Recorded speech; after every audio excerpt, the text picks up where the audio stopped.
আসসালামু আলাইকুম। আপনারা দেখতে পাচ্ছেন মেঘনা নদী। মূলত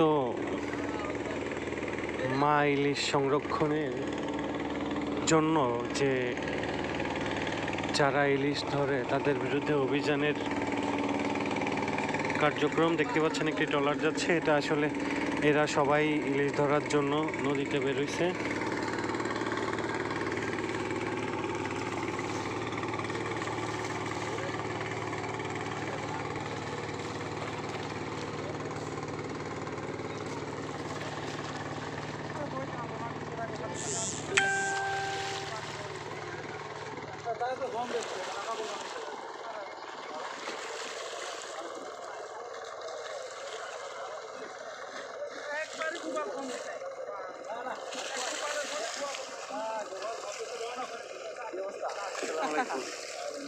ভালো আছেন?